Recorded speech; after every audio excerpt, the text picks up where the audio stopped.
Diriwayatkan dari sahabat Abu Hurairah radhiyallahu anhu bahwa sesungguhnya Rasulullah Shallallahu alaihi wasallam bersabda, "Bukanlah kemarau yang sesungguhnya atau al-sanah adalah bahwa kalian tidak diberi hujan, melainkan kemarau yang sesungguhnya adalah kalian diberi hujan, kemudian lagi-lagi diberi hujan, tetapi tidak tumbuh apapun di bumi."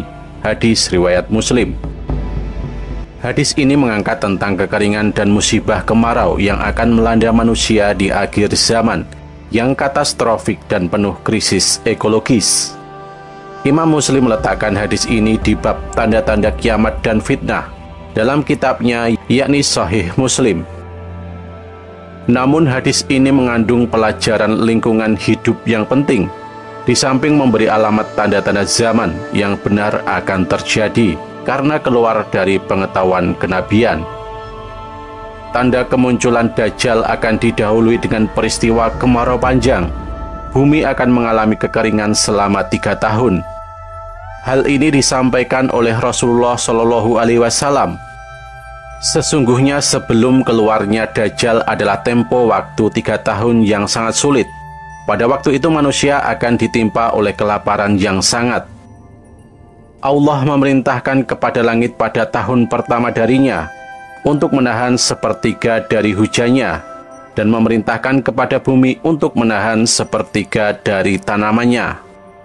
Kemudian Allah memerintahkan kepada langit pada tahun kedua darinya agar menahan 2/3 dari hujannya, dan memerintahkan bumi untuk menahan 2/3 dari tanamannya.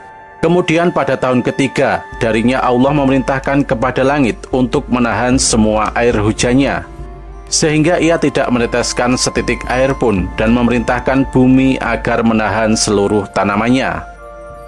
Maka setelah itu tidak tumbuh satu tanaman hijau pun, dan semua binatang berkuku akan mati, kecuali yang tidak dikehendaki Allah. Para sahabat bertanya, dengan apa manusia akan hidup pada masa itu? Beliau menjawab, tahlil, takbir, tasbih, dan tahmid akan sama artinya bagi mereka dengan makanan.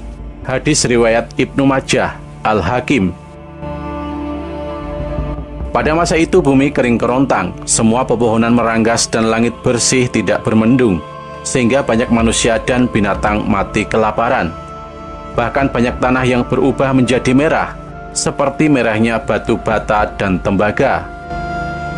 Manusia pun dalam keputusasaan karena tidak bisa bekerja untuk memenuhi kebutuhan hidupnya.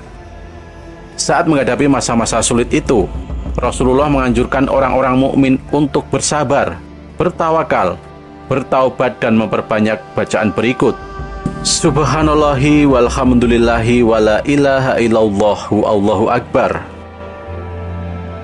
Para pengamat lingkungan hidup menyebut kekeringan terjadi karena 2 faktor, alamiah dan sosial.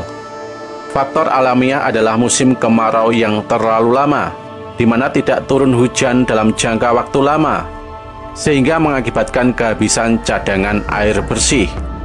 Faktor ini cukup menimbulkan dampak kekeringan pada tanah dan hilangnya kesuburan tanah.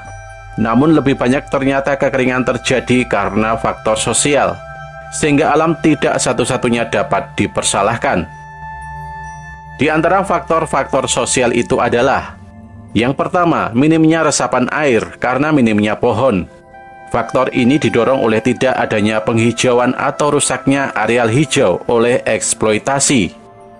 Yang kedua, pemanfaatan air yang berlebihan sehingga menguras habis cadangan air tanah. Ini didorong oleh eksploitasi sumber-sumber air untuk kepentingan industri atau privatisasi. Termasuk dalam kategori ini, misalnya pemanfaatan air untuk kepentingan industri panas bumi. Pemanfaatan air untuk kepentingan industri panas bumi, yang tekniknya disebut fracking, membutuhkan jutaan liter air untuk sekali injeksi, dan otomatis menguras cadangan air suatu wilayah.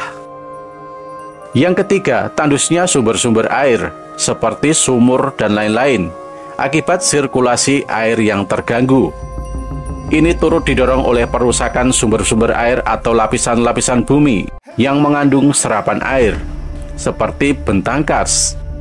Eksploitasi kars atau gunung kapur untuk bahan baku semen atau produk tambang lain turut menyumbang kekeringan atau potensi kekeringan.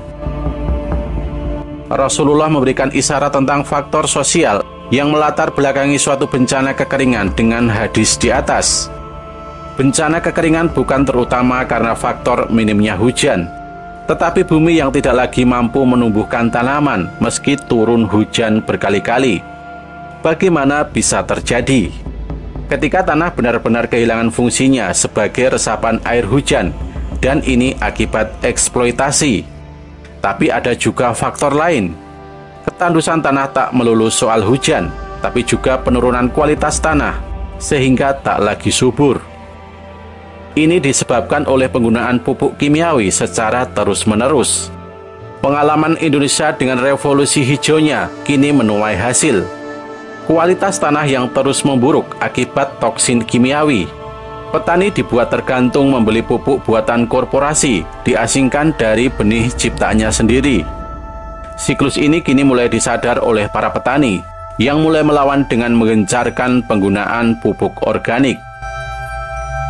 Islam mengajarkan bahwa air hujan merupakan suatu rahmat. Karenanya umat Islam diperintahkan untuk sholat mohon hujan atau istiqo ketika terjadi bencana kekeringan.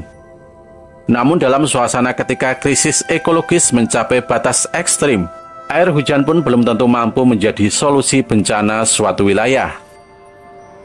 Air itu bahkan dapat menjadi petaka atau banjir. Rahmat dapat berubah seketika menjadi bencana atau bala. Ulah para penguasa yang mengizinkan konsesi eksploitatif atau sumber-sumber air, yakni penggundulan gunung, penambangan kars, penambangan sungai, dan seterusnya, memberi kontribusi besar dalam mempercepat meluasnya bencana. Para penguasa semacam itu dan para pemodal di baliknya adalah bencana itu sendiri.